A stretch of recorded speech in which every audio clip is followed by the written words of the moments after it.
the last 20 years, I have been a television and radio reporter in the Pacific Northwest.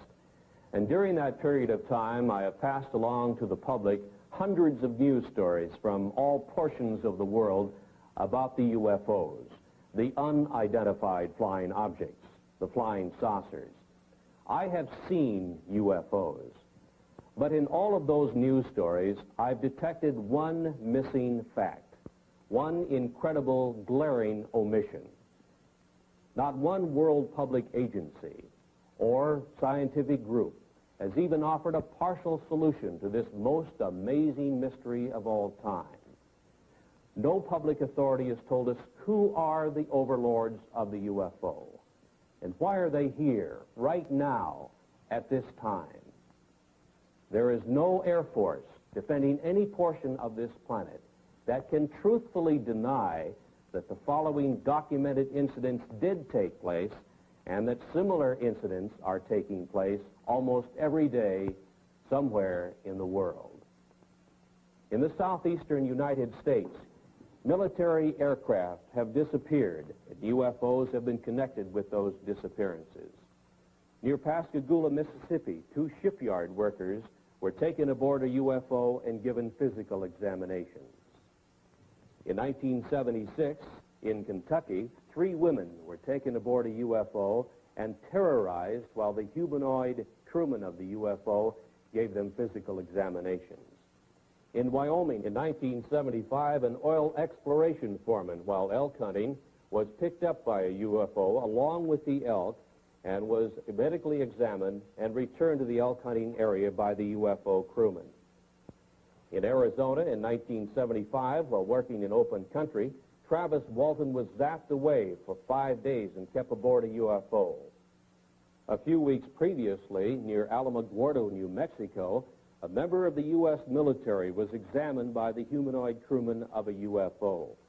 Rather than reveal that fact, the U.S. military found duty for Staff Sergeant Charles L. Moody in Western Europe. Before the kidnappers of the UFO, humans seem helpless. The largest circulation newspaper in the United States offers a $1 million reward for decisive UFO information. According to UFO contactees, this is what a UFO humanoid crewman looks like. This is the best UFO photograph in the world. The military took it years ago and kept it secret. NASA reveals its UFO policy. NASA astronauts have seen UFOs.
You learn for the first time what the Air Force Academy teaches its cadet officers about the reality of the UFO. You'll learn UFO fact, not science fiction. In a surprise ending, you'll see the answers to this incredible worldwide UFO mystery. The origin of the alien intelligences who are the overlords of the UFO.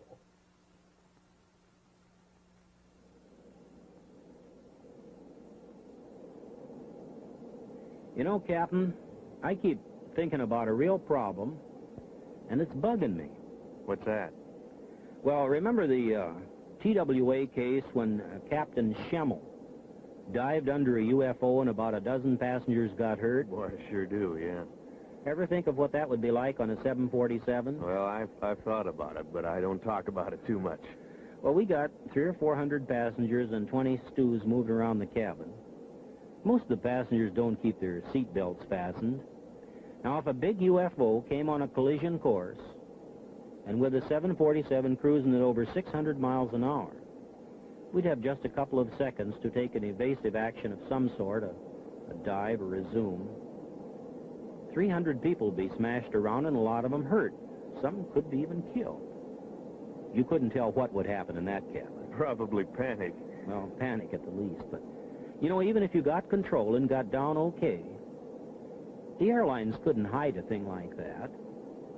But the FAA doesn't want to hear about UFOs, and they don't tell us, that's for sure. Now, if we talk about UFOs to the news media, we somehow get blacklisted and our jobs are in jeopardy. As an airlines pilot, no matter how many UFOs I see in the air, I'm not telling anybody about it. In the last half of this century, there has been one mind-boggling giant of a mystery, which has overridden the knowledge gathered by mankind through the ages. There seems to be no answer to the reason for the appearances of the unidentified flying objects, the UFOs. Public opinion pollster George Gallup reports that perhaps 15 million U.S. citizens, scientists, and other responsible observers have seen the so-called flying saucers, the UFOs. Who are the overlords of the UFO? What is their origin and their mission?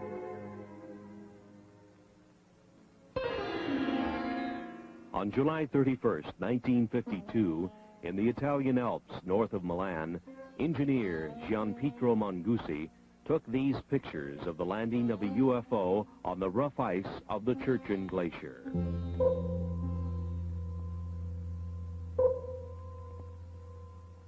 The UFO landing was only 3 minutes in duration.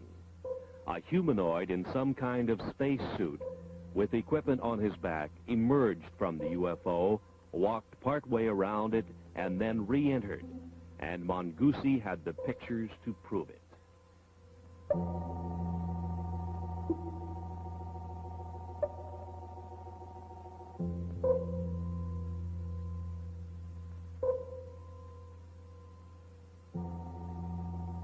Verification of the origin of these photographs was made for the producers of this motion picture by a Swiss researcher and niece of psychiatrist Dr. Carl Gustav Jung, Miss Lou Zinstag.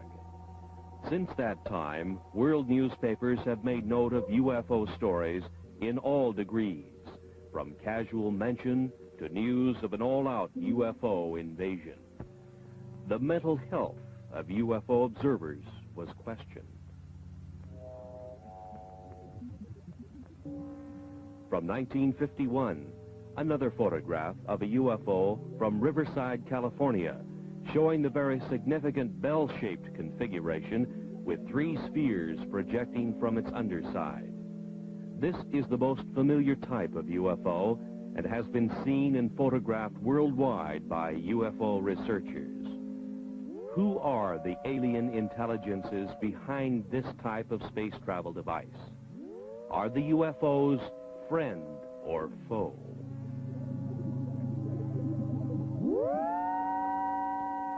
In 1973, another significant UFO picture shows not only the anti-gravity device operational, but also with it is a smaller degravitated sphere under the control of the alien intelligences of the UFO.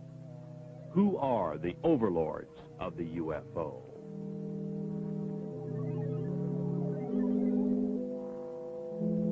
In the Mediterranean, on a Sicilian beach, 2 small UFOs in the act of materialization from another dimension are observed by excited local citizens. Materialization, a concept far beyond the understanding of modern science, but used by the alien intelligences of the UFO.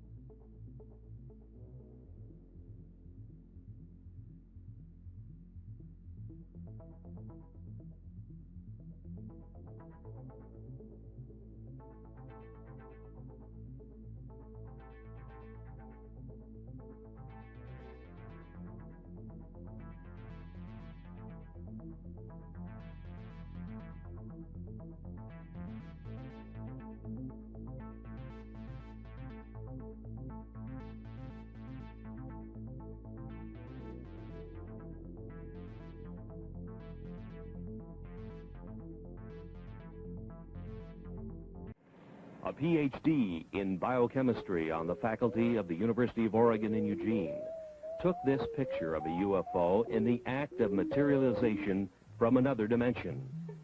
3 times during the shutter snap interval, the UFO appeared and disappeared, and here is the evidence.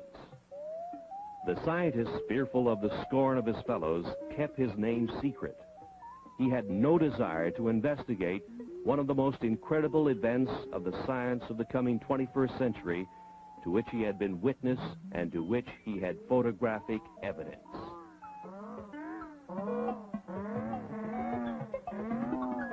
Kidnappings have occurred of military jets, people, and automobiles full of people. The military is helpless, and so are the police departments of the world. Where is the origin of the UFOs? UFO Quebec carried this sketch of a UFO humanoid crewman with a map of the star system in the vicinity of Zeta Reticuli, many light years away. This was indicated to UFO contactees Betty and Barney Hill. Is it truth, or is it a cover-up story? 2 UFOs over San Francisco, similar to UFO surveillance stories and photographs to come from every major city in the world. Iron Curtain scientists have stated publicly their feeling not only that UFOs are real, but that they have the same type of experiences which match those published in the Western world. We now reveal the facts of the UFO which couldn't be kept secret. The planet's most incredible unsolved mystery. Despite the cover-up efforts of world governments, a world silenced by fear, and a helpless world military, private scientific investigators all over the planet have contributed the UFO evidence which we now reveal. The UFO, the secret that couldn't be kept, that can no longer be covered up. Mount Rainier in the state of Washington was the area where private pilot businessman Ken Arnold, flying back to his Idaho home, first saw 9 disc-like flying objects on the sunny afternoon of 24 June 1947. They were moving at 1,500 miles an hour, a speed far exceeding anything we could put into the air at the time. When he landed his airplane at Pendleton, Oregon, he reported the sighting of inverted saucers moving at incredible speeds. The next day, on the radio news broadcasts and in the newspapers, the story sensationalized the term flying saucers. The previous summer of 1946, a member of the U.S. military encountered a giant UFO in a near-miss aerial situation, and the Air Force kept the threat to air safety secret. This event happened on the first day of August 1946 to the man second in charge of flight safety for the U.S. Tactical Air Command, Captain Jack E. Puckett. Captain Puckett's UFO encounter occurred about 30 miles from MacDill Air Force Base near Tampa, Florida, where his twin-engine C-47 airplane nearly collided with an airborne object about twice the size of a B-29 bomber, or about 300 feet long. His report further described the UFO as being cigar-shaped or cylindrical, and with what appeared to be glowing portholes. Governmental agencies have not responded to anxious questions from UFO observers. The Federal Aviation Administration has no UFO policy or opinion. The U.S. Air Force says it has aborted its UFO study program. No answer has been publicly given. UFOs still continue to be sighted worldwide.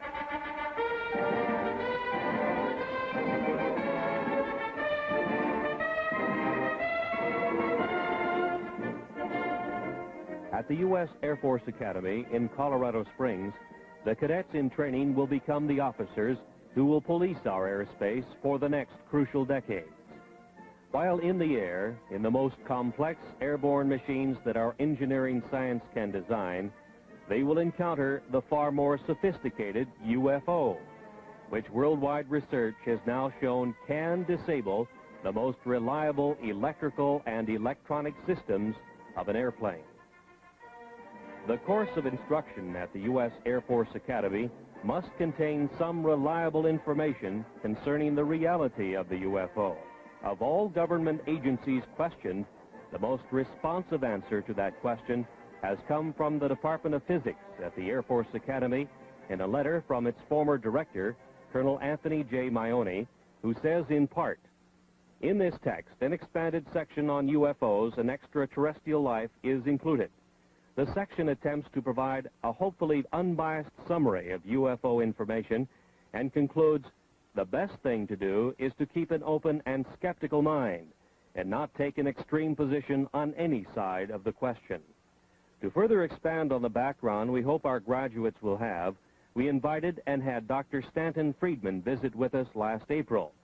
During his visit, he presented 2 large audience lectures and 2 seminars, essentially in support of his subject, Flying Saucers Are Real. I hope you gather that we do make a continuing and real effort to provide our students with all views of current topics. They are expected to come to their own mature conclusions based upon the broadest foundation of knowledge and information that we can provide. Yours truly, Anthony J. Maione, Colonel, United States Air Force, Professor and Head of the Department of Physics.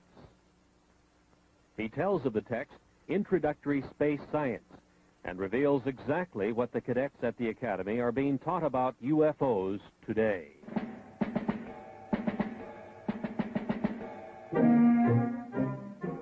These are the men who will have to make crucial decisions while in the air when they encounter the incredible UFO.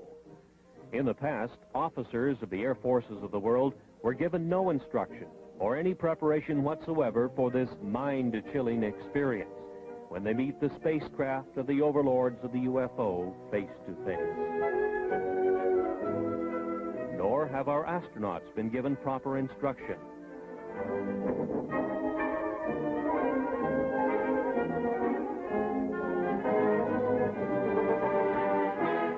From Introductory Space Science, Volume 2, page 466. we should not deny the possibility of alien control of UFOs on the basis of preconceived notions not established as related to the UFO. Our physics may not apply. From available information, the UFO phenomenon appears to have been global in nature for almost 50,000 years. Known witnesses have been reliable people. This leaves us with the possibility of alien-controlled UFOs by visitors to this planet from this solar system or other solar systems.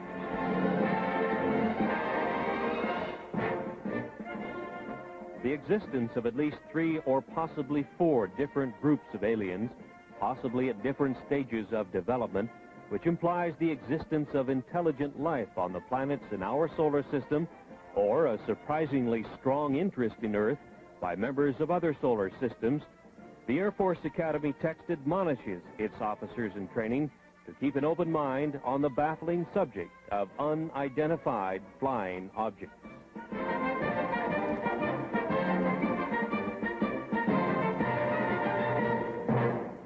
Maybe it's the honeymoon capital, this corner of the galaxy. Maybe the lecturer selected by the U.S. Air Force Academy to establish for their officers in training that flying saucers are real was Stenton Friedman. He had been appearing on the lecture circuit in various U.S. colleges as a UFO analyst with a high level of scientific training.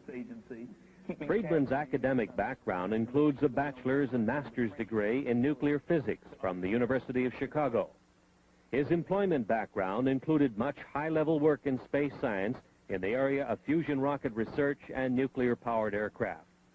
He was 14 years with such aerospace contractors as TRW Systems, Westinghouse, and General Electric.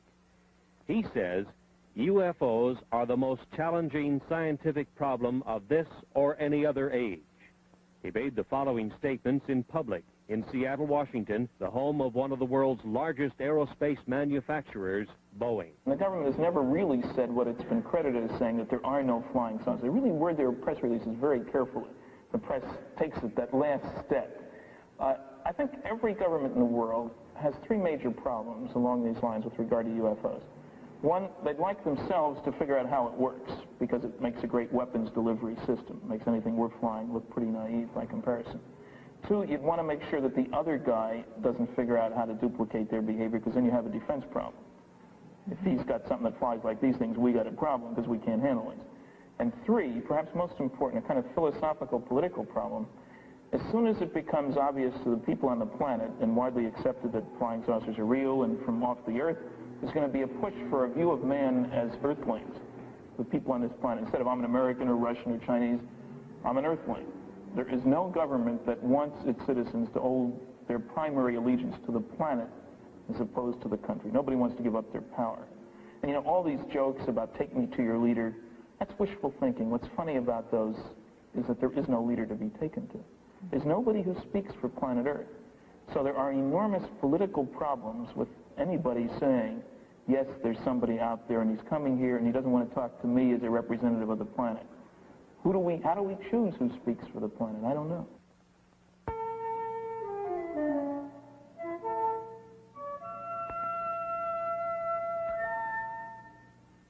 Since the 1950s, it has been easy to point to the millions of suns in space and speculate that somewhere out there is the home of the UFO. That UFOs are spacecraft from some other Earth, orbiting some other sun, just like ours. From a visible sun in the visible universe. Perhaps so, perhaps not. But the UFOs could also be from an invisible dimension, in the invisible portion of the universe, which our science cannot easily detect. Perhaps one or possibly both of these concepts will one day be the explanation of the origin of the UFO. The Air Force Academy text on space science concedes that 2, 3, or even 4 levels of alien intelligences might be involved.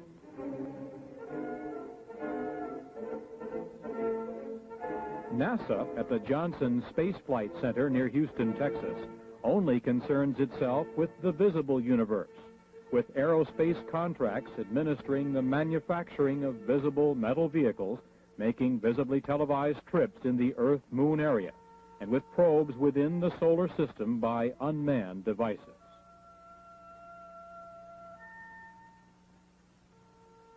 NASA astronauts in their Skylab make a track across the nighttime sky, lit by millions of suns. The activities of the astronauts are minutely planned and carried out, but the framework is that of Earth science as we understand and engineer its applications. There seems little room for productive scientific speculation, perhaps because of the $38 billion NASA space budget, which is highly criticized in many quarters.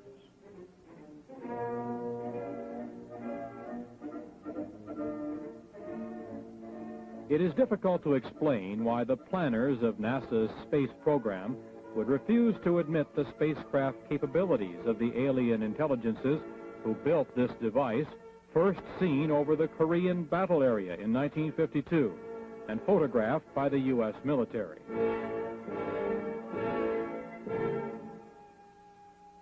This picture was available to NASA. Obviously, it is not a picture of anything manufactured by humans on this Earth.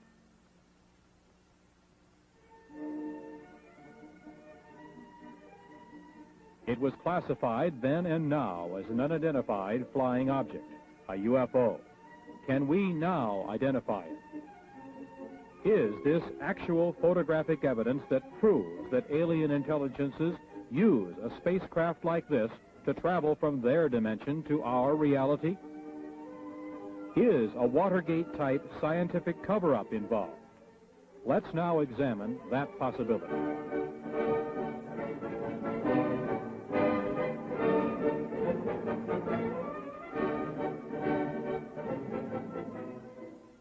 NASA first had warnings of UFOs from the pilots of its own X-15 project. The X-15 is a rocket-powered airplane which is launched high over the desert test area in California. The B-29 bomber is the launch vehicle which takes off, flies to its highest possible altitude, and then launches the little rocket-powered airplane. The test pilot gives it power, and the airplane goes through its maneuvers. Various complex engineering problems are worked out by such testing. And the engineering flight test pilot is one busy man.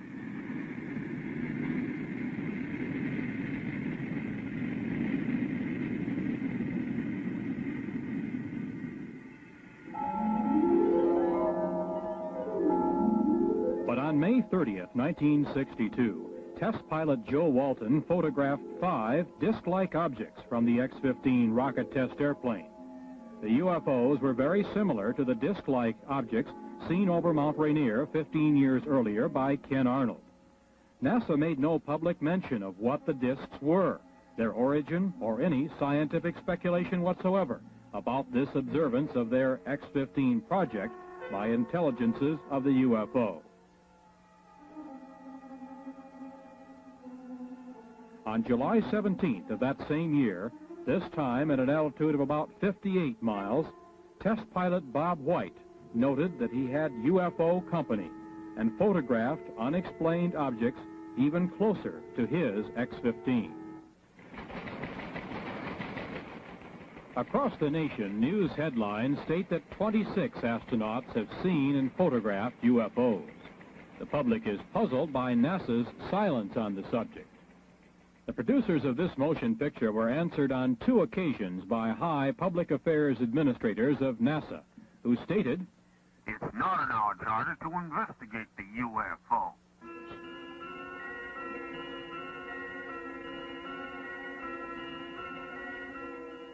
Inside the Skylab in zero gravity, the astronauts go through the day and night with their every minute carefully scheduled.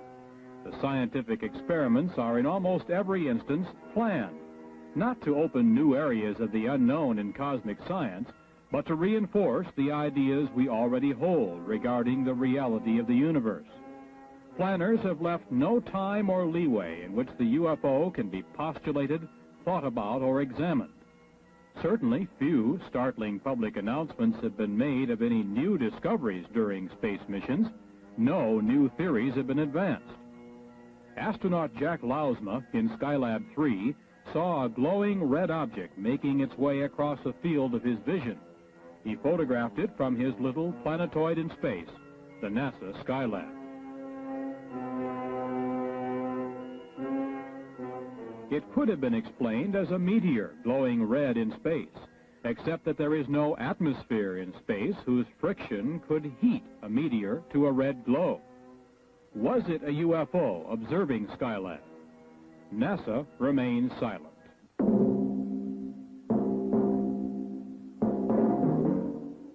Complex instrument packages such as Explorer 10 vanish in space.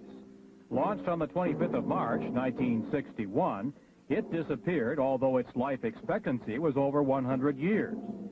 Perhaps some alien intelligence is examining this complex NASA space device. NORAD cannot find it, and it is not transmitting. It just disappeared.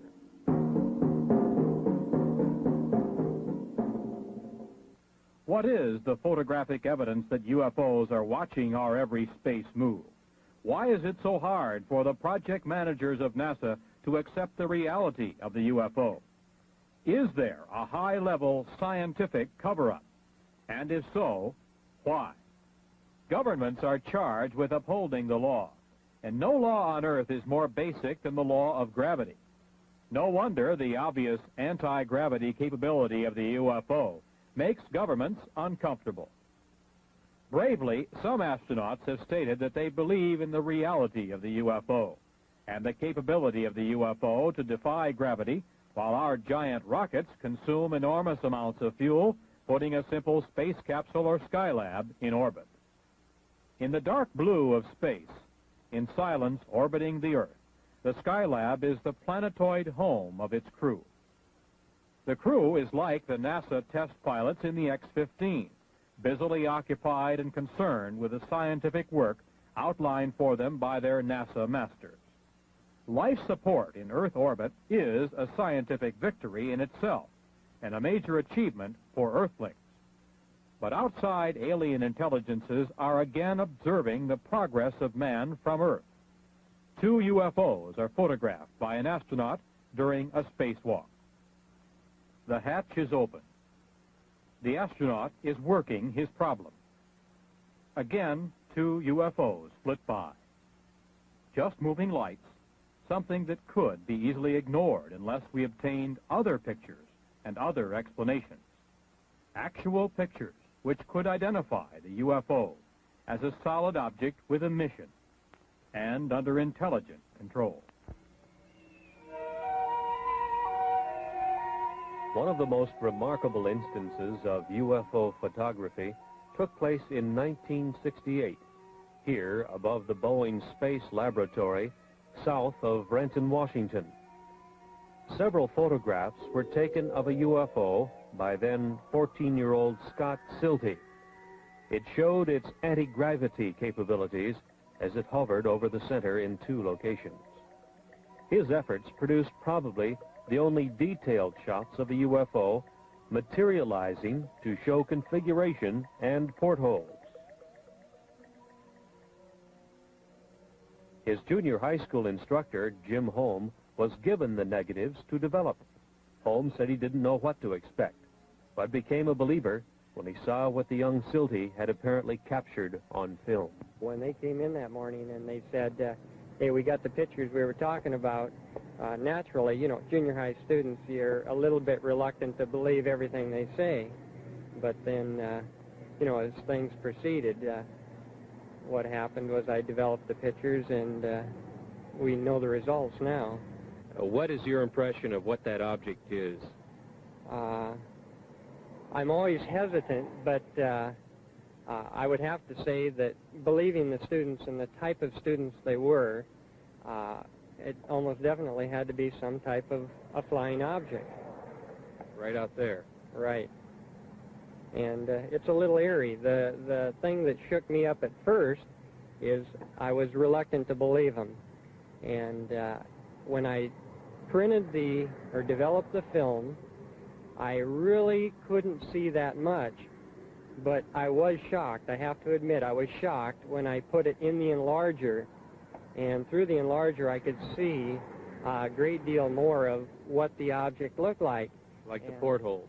Right. That was, I would say, the portholes was the most shocking part, because then it looked different than just a glow in the sky in a certain form, like you always hear the thing, you know, swamp gas and that sort of thing. But no swamp gas is going to have portholes or a configuration geometric the way that was. One man who has spent the last 25 years researching and keeping track of UFO sightings in the United States is Seattle fireman Robert Gribble.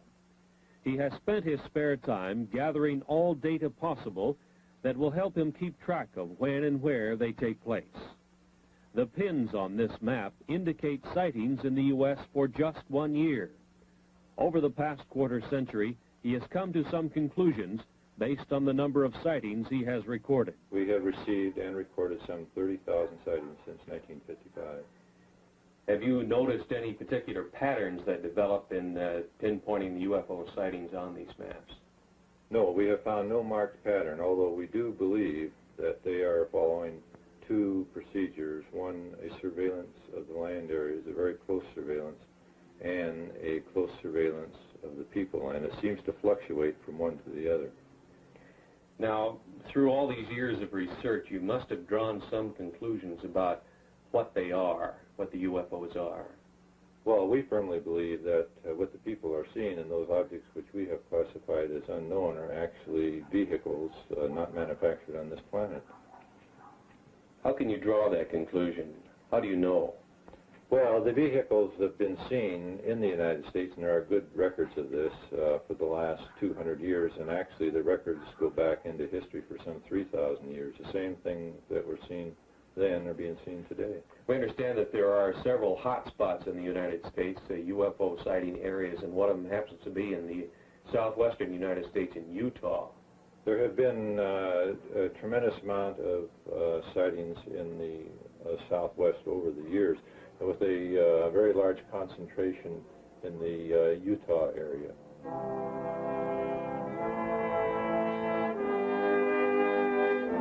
The Canadian UFO Report was one of the initial UFO publications to headline the story of the possibility that much of the early Mormon history tells of a contact with an alien intelligence, the angel Moroni. It opens the possibility that the founder of Mormonism, their prophet Joseph Smith, may have been one of the greatest of UFO contactees. Dr. Frank D. Salisbury, on the faculty of the State University of Utah in Logan, and himself a Mormon, does not doubt that possibility. He has stated publicly that he believes that his UFO study has established the probability that the Earth is being visited by UFOs that seem to be using the isolated area of eastern Utah as an Earth base. In March of 1975, a national tabloid newspaper circulated the following story of a UFO kidnapping.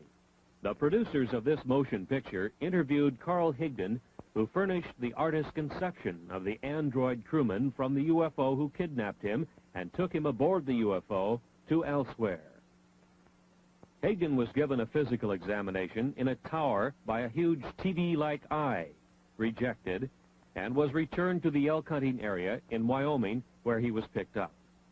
While on his 8-hour UFO trip, he encountered a teenage boy, 2 young girls, and a man in his 60s, also guests of the UFO intelligences. Upon his return, he suffered radiation symptoms with itching skin and burning eyes. Area Sheriff Ogburn and his deputy Ed Tierney investigated the incident. So did Dr. Leo Sprinkle of the University of Wyoming, who gives us this professional opinion as to the truth of this verified UFO kidnapping. To whom it may concern, my impression of Carl Higdon is that he's a man of integrity with average education, but a keen sense of curiosity about the world around him. He's an outdoors man and seems to have developed good skills of estimating size and distance. Although the sighting of a single UFO witness often is difficult to evaluate, the indirect evidence supports the tentative conclusion that Carl Higdon is reporting sincerely the events that he experienced. Hopefully, further statements from other persons can be obtained to support the basic statement. Respectfully submitted by R. Leo Sprinkle, Ph.D., the University of Wyoming in Laramie.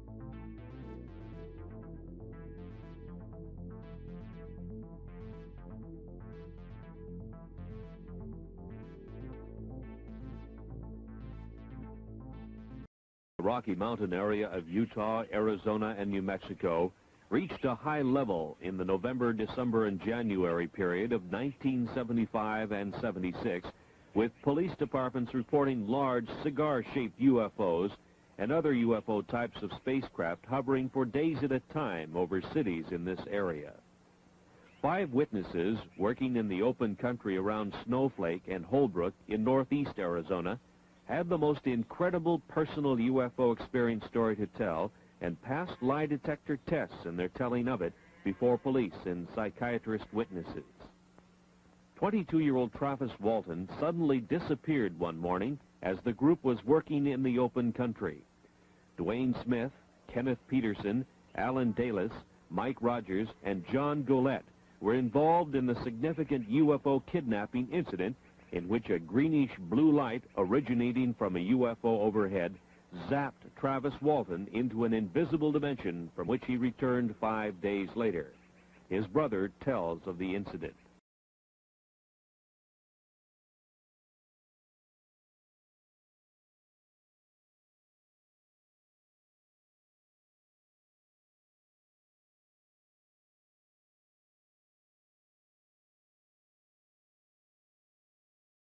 He spent 5 days on a UFO, he thinks. Now, there is some small time loss in there.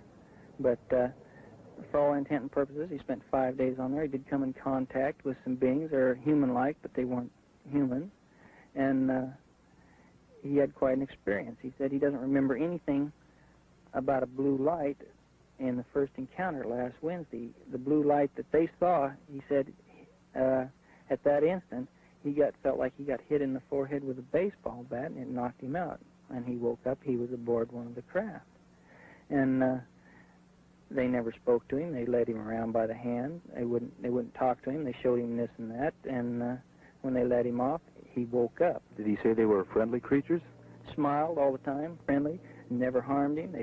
They were just as nice as they could be. But there was a total lack of communication, either verbal or mental. And he said that's what made him so upset, that he couldn't speak with them. That's what he was very, very disgusted about that, nervous and just plain disgust, the chance of a lifetime, and they wouldn't cooperate. Obviously, Dwayne, you know your own brother probably better than anybody else. Do you believe the story? I've never seen him play a practical joke in his adult life. A psychiatrist tells of his examination of Travis. Our conclusion, which is absolute, is that this young man is not lying. There's no collusion involved, no attempted hoax or collusion with the family or anyone else. There's a rumor around that there's contracts. There are no such contracts. No motivation for a lie. Any possibility of lying or hoax as you see it? None whatsoever. As we have indicated, UFOs can create a tremendous spatial energy flow. One of the most startling examples of that occurred several years ago on Vashon Island, which is located in the Pacific Northwest in Puget Sound, not far from Seattle, Washington. It was near the tiny town of Vashon that several UFO sightings had taken place in the late 1960s. So the fact that local residents had seen such phenomena was not startling. But the fact surrounding one of the incidents was unusual, to say the least. So it was out in that area? On the night of the 19th of February, 1968, Detective Lieutenant Terry Allman was dispatched to an old gravel pit area west of town. Some young people had seen a UFO, and the King County Sheriff's Office was sent to investigate. The temperature was 50 degrees. Allman tells of what he saw. Well, there was a lot of ice. It really had no reason to actually be there. It wasn't that cold out. And did it have a certain consistency or something unusual about it? Well, it was 1.5 inches thick and was rather milky and bubbled. Mm-hmm. And what was the impression that you had, or why did you have the impression that it was some strange phenomenon that created this? Well, I can't be sure about that, except it was entirely too warm out to have ice like that.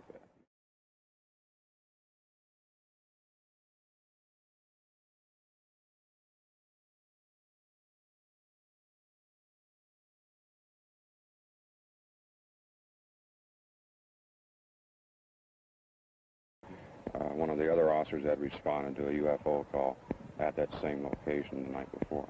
The UFO energy flow had apparently left a solid sheet of ice as it supercooled the area below the UFO as it took off.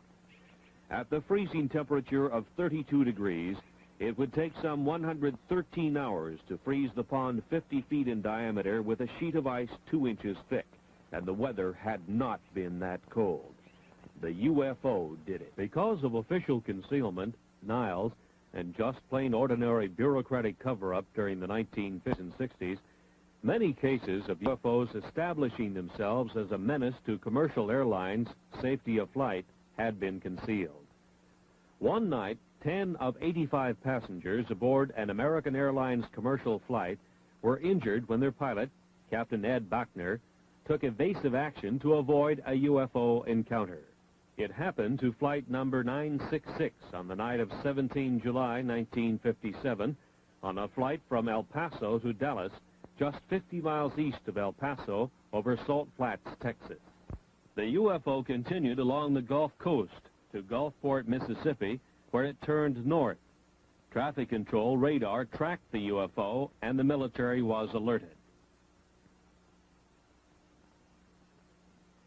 In the vicinity of Meridian, Mississippi, the Wing Intelligence RB-47 electronic surveillance airplane tuned in the UFO's emission on its ALA-5 pulse analyzer. As it moved west toward Dallas, Texas, the pulse train of the UFO was analyzed as having a 3,000 megacycle envelope, a duration of 2 millionths of a second, and a repetition rate of 600 times a second. This was identifiable electromagnetic emission from a UFO, which was also being tracked by military and Federal Aviation Agency radar. The UFO circled Dallas and Fort Worth, Texas, and headed north to Oklahoma City, and continued its track north, followed by the Wing Intelligence electronic surveillance aircraft. This was continued until the U.S. Air Force plane was to run low on fuel near Forbes Air Force Base. At 1:45 on the morning of April 3rd, 1975, some 20 or more law enforcement officers in 5 North Carolina counties pursued a bright, glowing, unidentified alien spacecraft. Newspaper headlines told of a major incident which was, in effect, kept secret from the rest of the nation. Newspapers, radio, and television all over the world remained silent on the stories because wire service editors did nothing to emphasize their significance.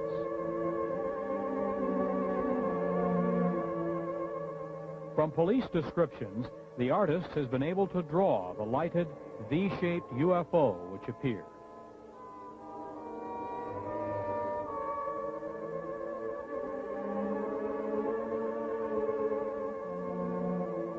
No responsible agency gave to the public any scientifically supported explanation of the origin or mission of the alien space travel device.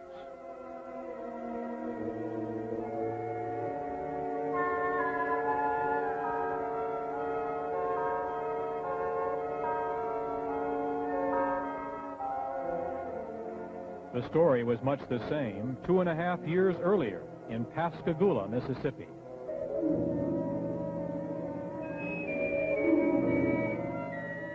The Pascagoula Press first headlined the story October 12, 1973, and told the nation about two shipyard workers, Calvin Parker and Charles Hickson, who had their fishing trip interrupted by a glowing, blue-lighted UFO which landed near them. Two humanoids took them aboard for a physical examination, placing them under a large TV-like eye.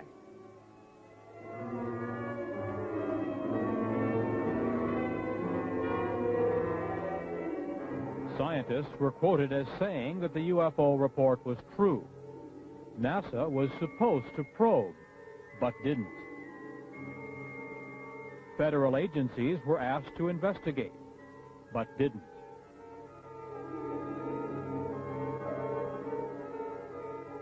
Hickson said the creatures from the UFO seemed friendly, but that they acted controlled, as if they had a specific thing to do and did it.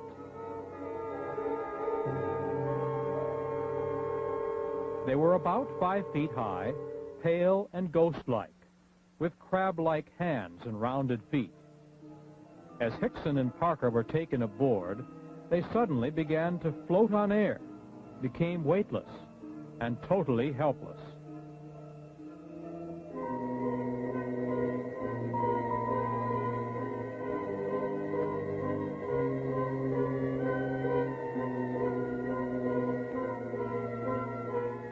In the Gulf South, from Louisiana to Florida, hundreds of reports to police and sightings by police officers told of UFO activity that same night.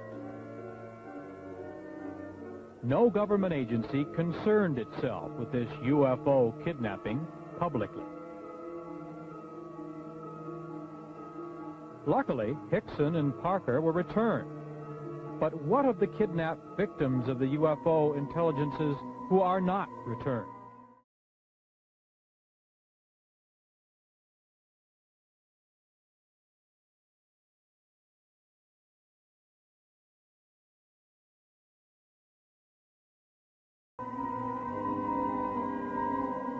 Are the UFOs friend or foe?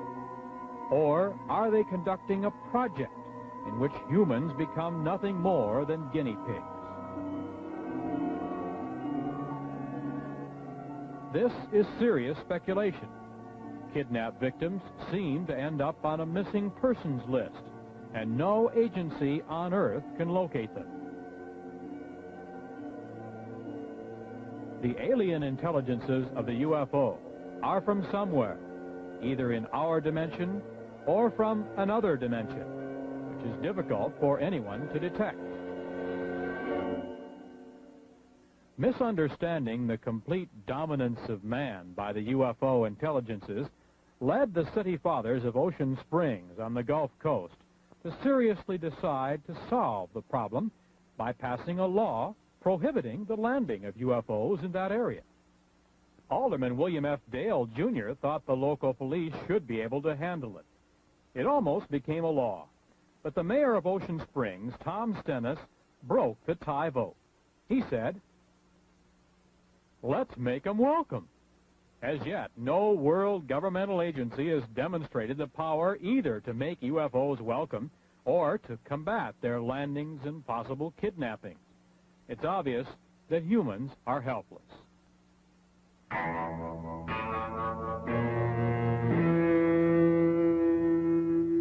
Since 1966, the very competent scientific analysts of the British publication The Flying Saucer Review have been assembling all available information about alien intelligences who have made repeated UFO landings in the high Pyrenees Mountains between France and Spain.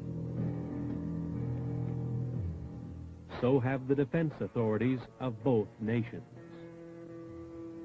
The UMO intelligences claim they come from what we know as Star System Wolf 424, some 14.6 light years from Earth, 90 trillion miles.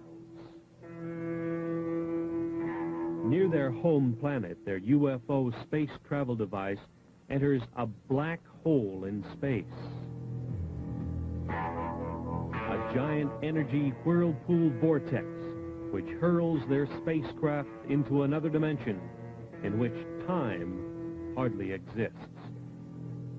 From this, they emerge into our dimension, into our solar system, and proceed to their expeditionary target, Earth.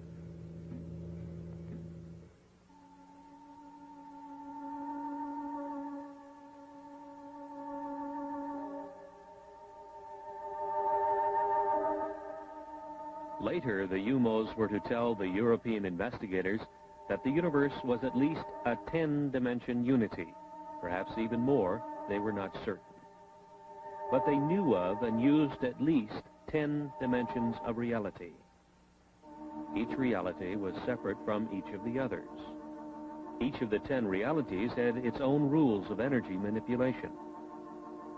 Even though there were 10 dimensions which were open to space travel, reckless energy misuse in one dimension can disturb the cosmic unity of another dimension and its inhabitants. Telepathy is used to receive knowledge during space travel. The mind, said the UMOs in the quiet areas of space, is especially open to pure cosmic knowledge received by telepathy. Any mentality can receive and benefit from knowledge received by telepathy. The more telepathic ability is exercised, the more valuable it becomes, the UMOs learned, as they learned many of the high scientific secrets of the solar systems they traveled through in their space exploration projects.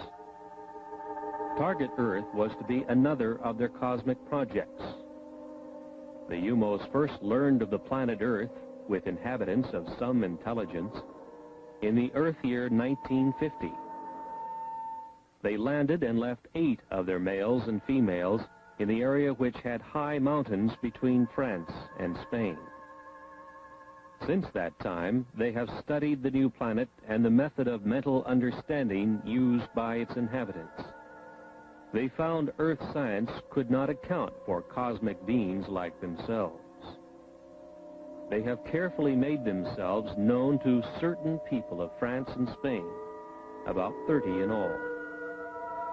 They have tried to understand the limitations which exist in the mind of man.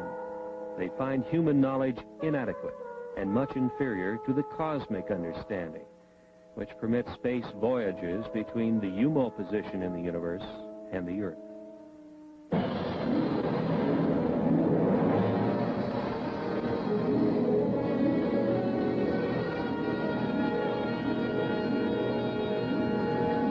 At 800,000 miles, Jupiter looks to the Earth-developed eye like this. To the UMO, perhaps different. Jupiter's moon, Ganymede, is some 8,000 miles away and moves in its orbit. Its diameter, 3,000 miles. The UMO intelligences took a heat measurement of the Jupiter hotspot. They compared the measurements to that of the surface of their sun and found it about the same. The other Jupiter moons were identified: Europa, Amalthea, Callisto, as they were named by Earth astronomers.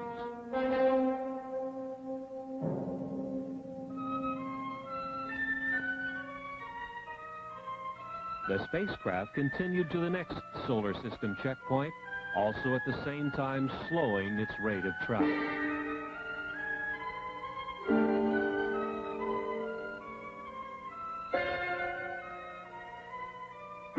Saturn was identified with its strange moon, Titan. Titan rolled along the equatorial plane of Saturn like a wheel on a road. The UMOs identified its atmosphere, methane. In the vicinity of Saturn, they tuned to the history and the totality of knowledge of the solar system, accumulated since the time the sun was born. Knowledge lost and knowledge still used, and knowledge to be rediscovered. It was from this Saturn knowledge store that the UMO intelligences learned of humankind's achievements and failures.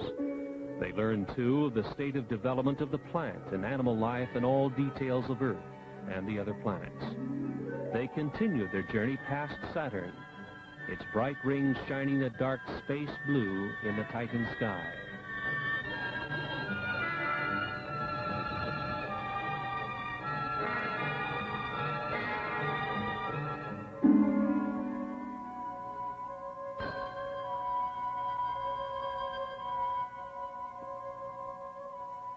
The cosmic voyage continued to Mars.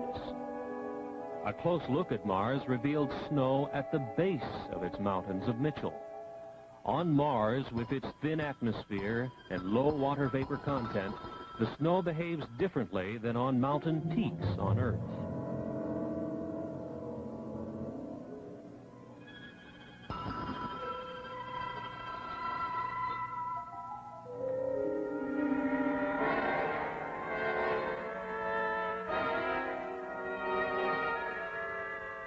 Leaving Mars, they passed scarcely 100 miles from Phobos, one of its 2 moons. 4,000 miles above the red storm-swept planet, Phobos is a dark clump, only 16 miles in length.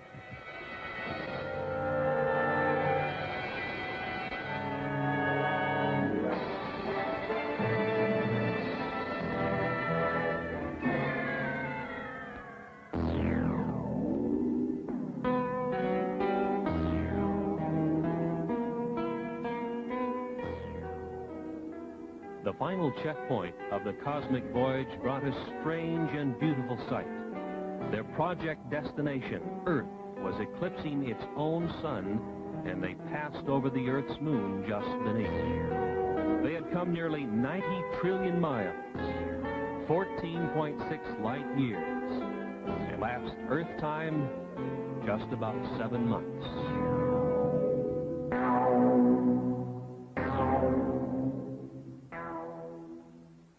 Came now the moment to synchronize the UFO's space travel time with the time of the expedition's target, Earth.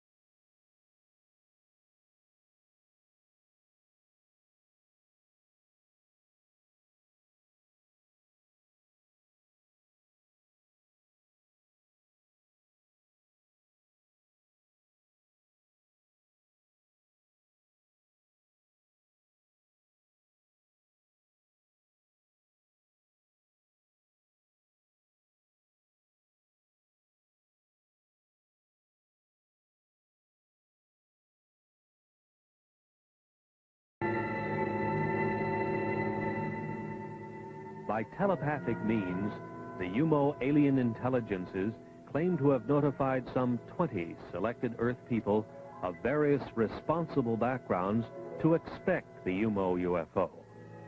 These people lived in Spain after thorough investigation by the national magazine Horizonte. During the years since 1966, much of the UMO information has been investigated by competent people of England, France, and Spain. And to this date, such evidence as these UFO photographs appears to be factual.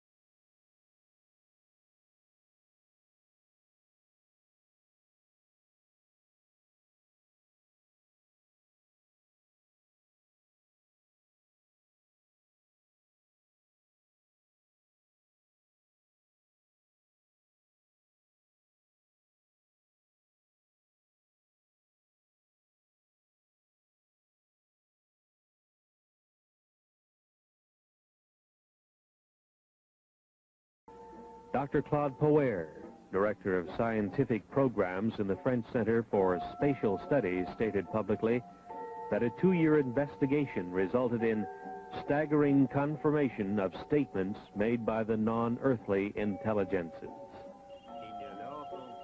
The French Minister of Defense, Jean-Claude Boré, in a nationwide radio broadcast, confirmed that the national police in France had a great number of statements on file from reliable witnesses who had reported over the last few years UFO appearances. He said he believed the reports tell of scientifically interesting events and that the top scientists of France were making a continuing study of reported UFO sightings.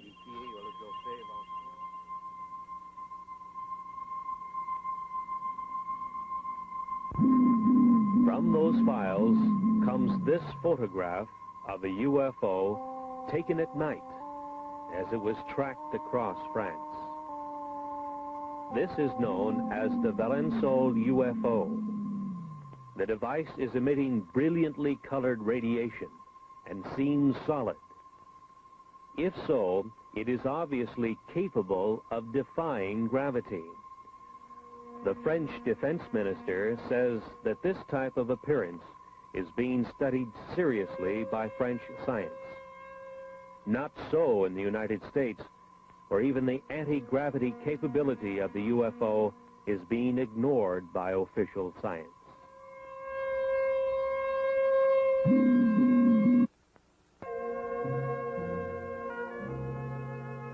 As they said in Spain, the alien intelligences of the UFO may originate from a planet called UMO, 16 light years from Earth, and they may not have. If we are to understand the origin of the UFO, we must be ready to vision another dimension which penetrates our earthly reality. It is a higher energy dimension from which the UFO can materialize to our vision, our cameras, and our scientific instrumentation. It is back into this higher energy dimension that the UFO returns to report to those who sent it out. The crew of the UFO is an especially designed robot humanoid which was produced to do its job in both dimensions. Target Earth is a long-time intelligence and sample gathering project of the aliens of the UFO. The incredible energy manipulation which enables UFOs to move between dimensions seems to occur underwater.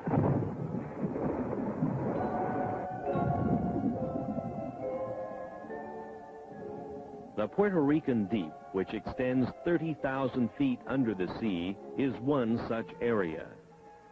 Seawater covers 2/3 of the surface of the Earth, and in that water lives one of the Earth's most intelligent and environmentally adjusted creatures, the dolphin. The dolphin's brain is substantially more complex and in some ways superior to the brain of man. The dolphin's telepathic ability is highly developed, and with it he excels at communication with other dolphins.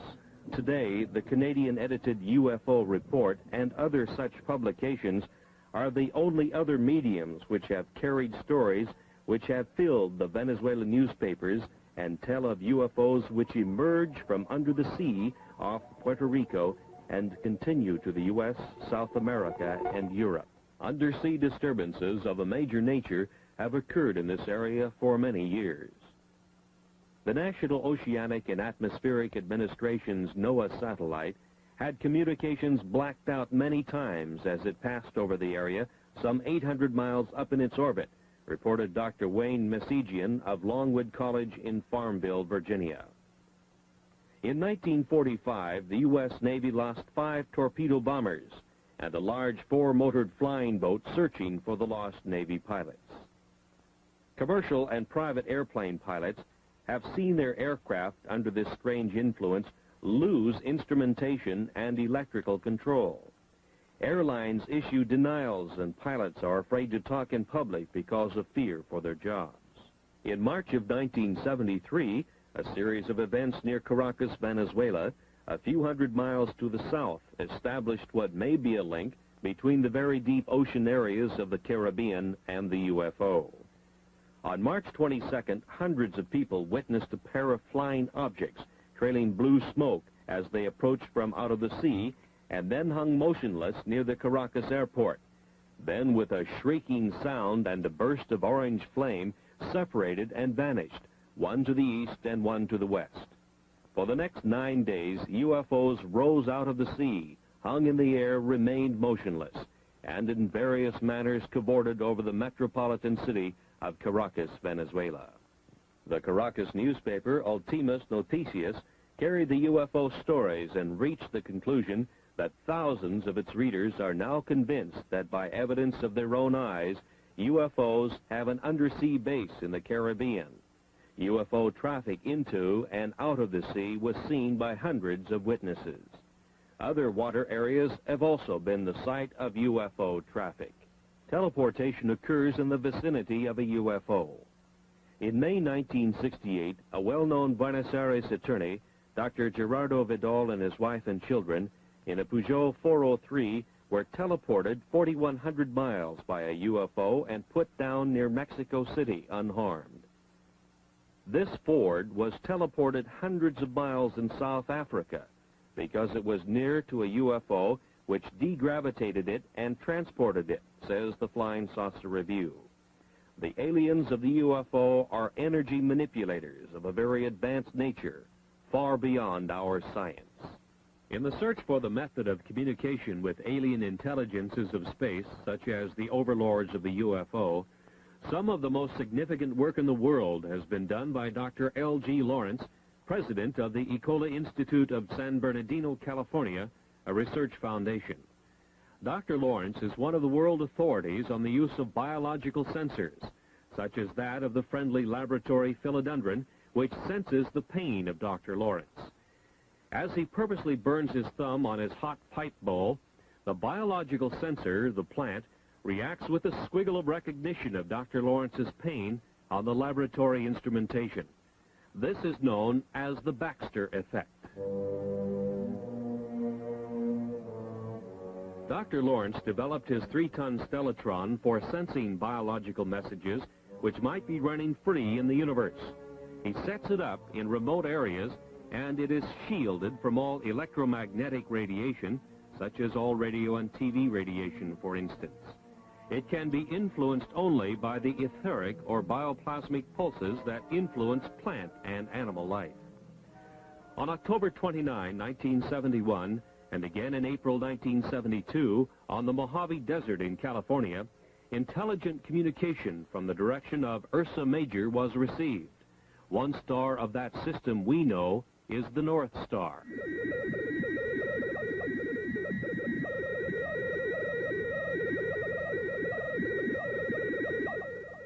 The intelligent character of the overall pulse train is implied by the discrete spacing patterns and the repetition of recognizable patterns.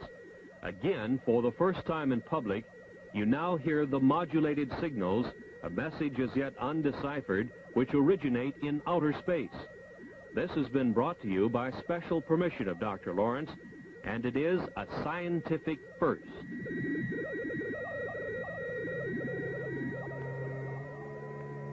Dr. Lawrence reminds us that radio telescopes, such as this giant multi-million-dollar installation in Puerto Rico, have had no results whatsoever in either sending or receiving messages in space.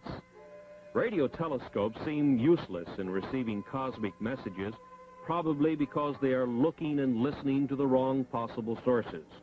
He recommends biological sensors instead.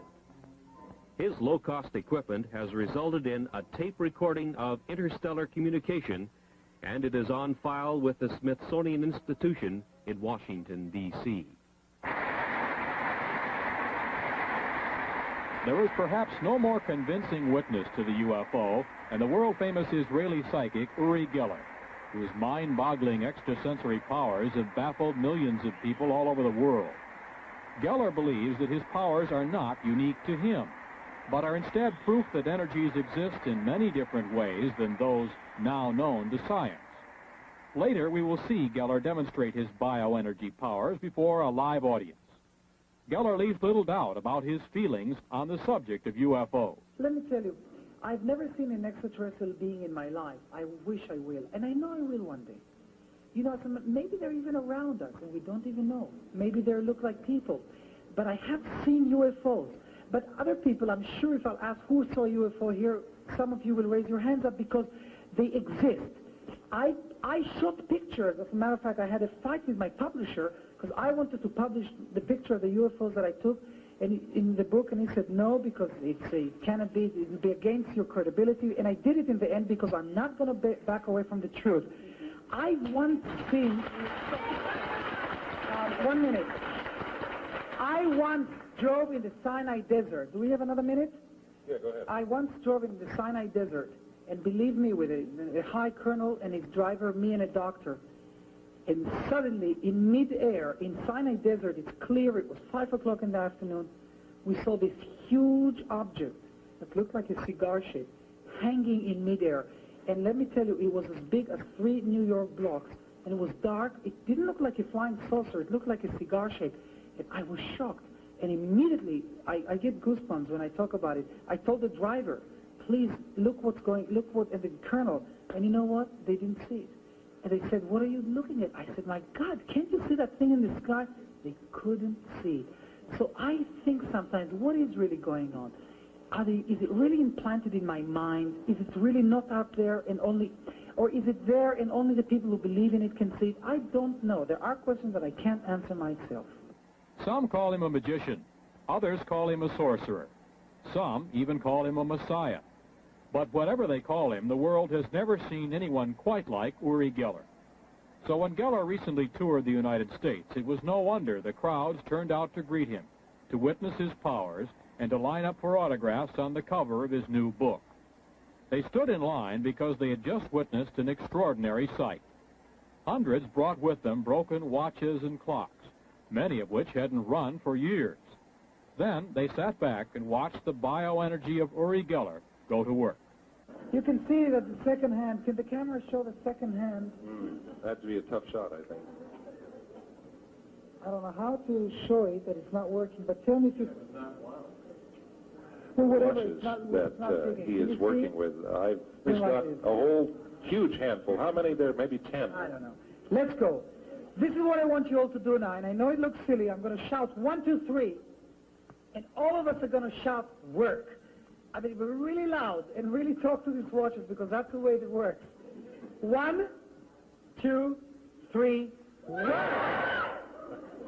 Listen, a little louder. It's your watches, you know. We may have blown out the transmitter, I think. One more time. 1, 2, 3, work! Hold this for me for a second. Okay. Now what I do is I sort of finally put an energy into it, and I say work, and I just talk to these watches. His left hand over and I'm sure most of them will. And just clenching his fist.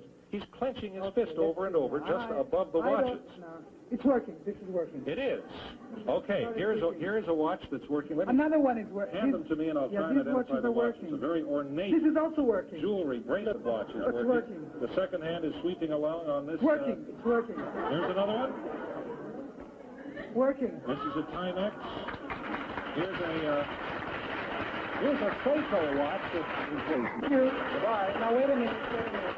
Then, while hundreds watched and thousands more listened on radio station KVI, the city of Seattle witnessed the power of biological energy in an even more convincing form.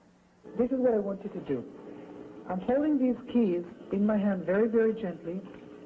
And what I want you to do, Ken, is put your hands on these keys, cover them, and start with, cover these ones. No, not very, very gently like that, and the other one. Now, this is what I do. The little boy that's helping Uri had his hands covering the keys that are in the palms of Uri's hands. And by the way, these keys are not mine. And I'm concentrating now, and I want something to happen. Can if you feel anything in any hand, tell me. If you feel any tingling sensation or heat or... Where do you feel it? The keys are in Uri's hands. The little boy is holding his hands over the keys, but... All right, now start concentrating, Ken. What you will have to do is you have to say, Ben, I hope you have enough feeling there, because I don't know how long this will take. Uri's hands are flat. His thumbs are up in the air where everybody can see them. Something is happening here. and he thinks something is happening. He has now discarded the keys in his left hand. The boy still is covering the keys in Uri's right hand. Uri, incidentally, is left-handed. Okay, now lift your hand. Ken, lift your hand. Do you see any keys bending? I see one. Oh, yes, this is bending. One key is Wait a bending. minute, I have to show this to the TV. Yeah, this key is going. Wait a minute. Yes, definitely. It's a big, thick brass Schlag or Schlager type of key. I don't know what this just key like is the one he for. bent last night You for us. see what I'm doing is I'm stroking it very, very gently, and yeah, it's curling up more. I don't know You see how that, well Ken? you can see it. It's really happening, It's bending even more. Yeah, this will curl up a little more here. You see, I'm putting an energy into it. Can you see this from the... It's incredible. There's absolutely no heat. Ken, touch the key, and you'll see the touch it under, or under where it's bending. Do you feel any heat? There's absolutely no... You do feel it. But there's really no heat. It's, you touch it. I mean, you can see if there's really heat or not. No, it's just the body warmth, and it's continuing to bend. Just want to show it to the camera. And you see that? Oh, look, There goes another one. The key that he has bent is fastened to a key cluster, and another key is beginning to bend on the cluster fastened below this it. is going also now.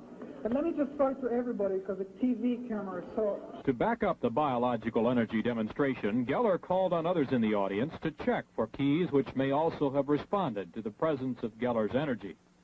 The Seattle Post-Intelligencer told the story of hundreds of radio listeners whose keys mysteriously began bending right in their pockets. In the audience, there were others who found themselves a terminal for the newly demonstrated source of power. Keys in the audience belonging to people here were bending. And we've seen keys a couple of women have shown him which are beginning to bend. Here's a lady who is gray-haired, and she's just handed him a key. That is bent. And it is beginning to bend. Very slightly, but noticeably. It's unreal because you know what's unbelievable here? That usually the kids that are coming to me, that their keys bend, and usually it happens to children. Why? Because children are more open-minded to this. I mean, look, these keys, look at these keys, they're totally bent. Would you say that it's necessary for a person to believe they can bend before they will bend? You see, a child believes that he can bend a key because he's totally innocent to it. He totally believes that his key can bend, and it does. And it starts, and look, I mean, these keys are, I mean, you can't use these keys anymore. The scene is in the southeastern United States, and the photographer, Todd Anthony, is out to take his first trial pictures with his new 8mm motion picture camera. He goes to his local airport to photograph the action of a commercial airliner making its landing. The airplane makes its approach, and following it comes the big surprise, a UFO. The UFO, exhibiting anti-gravity capabilities, follows the airliner right down to the surface of the Earth to its landing. The UFO is a bell-shaped type, which has been seen and photographed all over the world since the 1950s, from Australia to Western Europe to South Africa to Mount Palomar in California.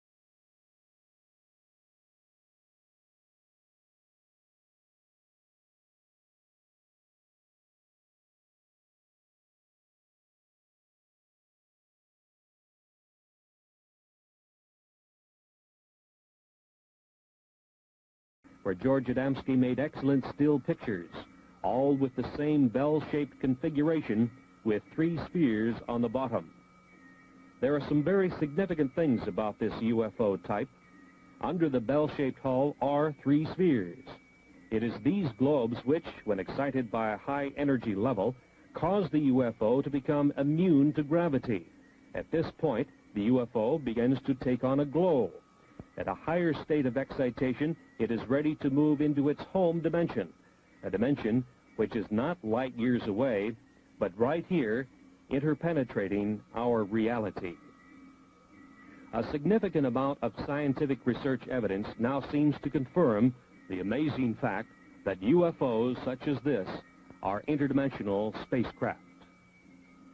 These same types of UFOs have been photographed, invisible to the human eye, by means of ultraviolet filters, and have been found to be trailing our commercial airlines' flights at 35,000 feet, just as this flight was tailed by a UFO right to its landing.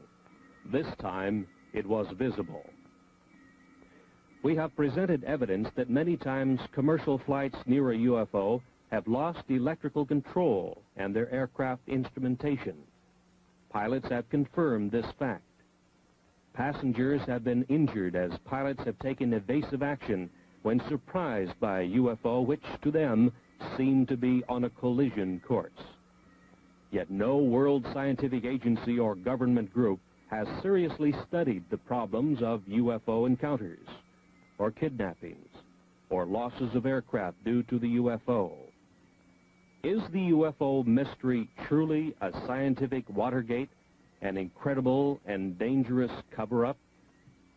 Understanding of the UFO may be beyond our science and political system, but it is not beyond the human mind.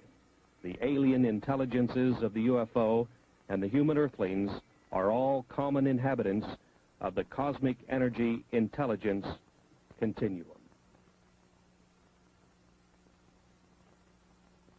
Dr. Lawrence at Ecola Institute showed us with his stellatron that the alien intelligences of the UFO might be in cosmic communication by use of a high-level energy which we know as etheric, bioplasmic, orgone, or nearly 100 similar names. But it is unrecognized in our science and in our civilization, which runs and communicates on the energies of the electromagnetic spectrum. Uri Geller mentally directs his biological energy and that of other people, and they bend metal keys. In the vicinity of UFOs, aircraft lose electrical control and instrumentation, and without doubt their structural integrity is also affected by this energy which bends keys. Other more incredible things are happening. During a single year, for instance, nearly 10,000 head of farmers' livestock have been mutilated in an area from Texas to eastern Oregon and Washington. Police and agricultural scientists alike are helpless. No flying predator exists which mutilates an animal's tender parts or swallows it up completely, leaving behind a bare skeleton. UFOs can be blamed, says the University of Wyoming student newspaper. There is now striking evidence that the cause is not a configurated UFO spacecraft, but what is mistaken for a UFO is something just as new to science. Invisible flying predators, which can be photographed with the aid of an ultraviolet filter 18A and Ectacolor film. This was first accomplished by Trevor James Constable, a UFO researcher for a quarter of a century. Constable, in Southern California, builds equipment which gathers orgone energy, or etheric, or biological energy. Years ago, he noted that his energy-gathering devices attracted invisible critters.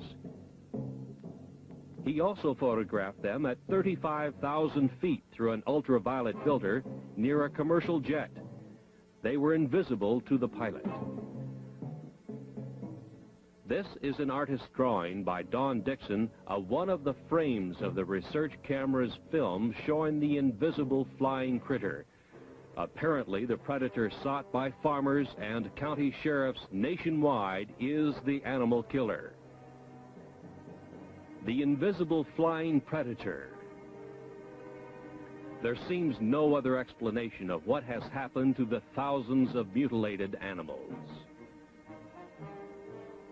Once again, a new scientific door is opened, and through it we see invisible animals which can fly by degravitating themselves and which seem to live off the biological energy of other land-bound animals.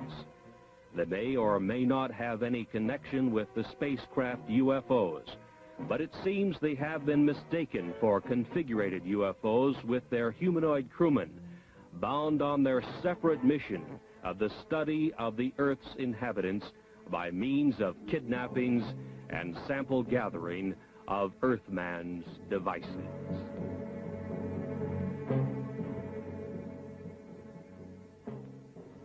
In the U.S., it is at Federal Aviation Administration flight centers that air traffic controllers are trained to handle the routing of aircraft in the nation's air lanes, so as to keep constant eyes on the safety of flight procedures. But what about the UFO? What about near misses where UFOs and passenger airplanes were involved? These near misses have occurred, and when the pilot takes evasive action, passengers have been injured. This we know to be fact. UFOs are conveniently ignored by all. This is the FAA interpretation. Air traffic controllers are just that, not UFO traffic controllers. UFOs are ignored in the FAA procedures, even though it can now be proven that not only have near misses occurred, but that aircraft have been lost in the powerful energy fields of the UFO. The UFO problem has not as yet been permitted to be properly studied. Truly, is this expensive and complex world air traffic control system really adequate? The evidence now indicates that not only the military, but also the civil bureaus of world governments have been engaged in an incredible and deep cover-up of the real menace of the stepped-up UFO invasion of their target, Earth. The police departments of the world are helpless before the kidnappers of the UFO. This, too, we now know to be fact. How is this nonfeasance possible? This is Joe Harrell. He runs the Flight Control Center near Seattle, Washington. His job is to run it and train air traffic controllers. What we wish to point out now by a question is how extremely expensive governmental bureaucracy is able to ignore an obvious peril to world citizens by simply non-admission of the existence of this mind-boggling problem. To my knowledge, UFOs are not included in any of the training programs. We would, of course, provide instructions to our supervisors on how to handle reports of UFOs, but it is not included in the training of a controller. So I suppose the only way in which it would be included would be I assume you admonish these people to be aware of any unusual circumstance. That's right, and make the pilots aware of what they're aware of, and to this extent it would be included. But as for specific procedures, no. After $60-odd billion spent for manned spaceflight by NASA, it has been determined that man is truly confined to this Earth. The incredible secret, concealed from the tax-paying public by both NASA and its congressional masters, is that man cannot participate in long space expeditions. NASA has scientifically verified and kept very quiet the fact that the unstoppable cosmic rays to which every astronaut has been exposed destroys brain cells at the rate of 1% every 4 months.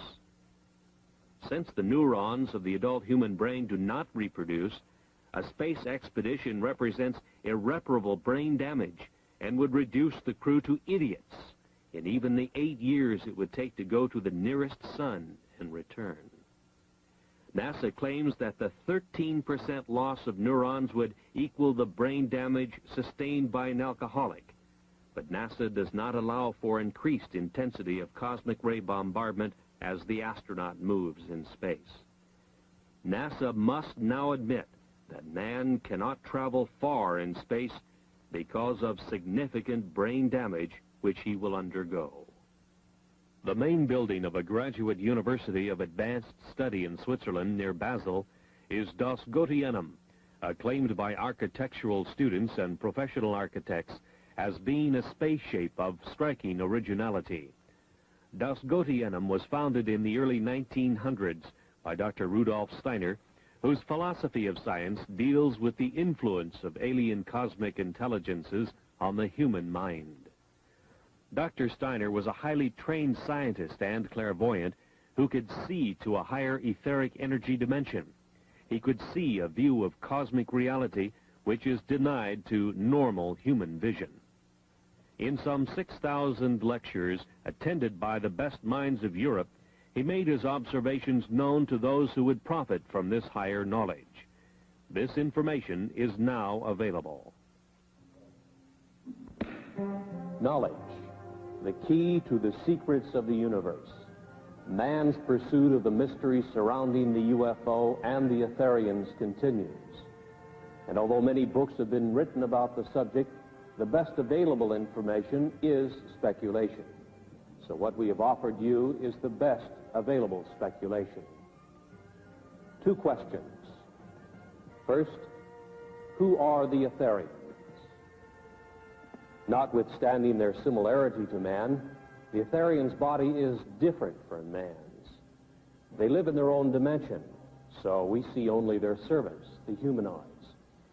The Etherian overlords of the UFO have thinking minds, feelings, and emotions like we do. They have a strong sense of will and a strong sense of purpose. And they live in their own dimension, so they can't set foot in our material world, according to Dr. Steiner. Next, why are they here? Why are they interested in Earth humans? Maybe we are doing something here on Earth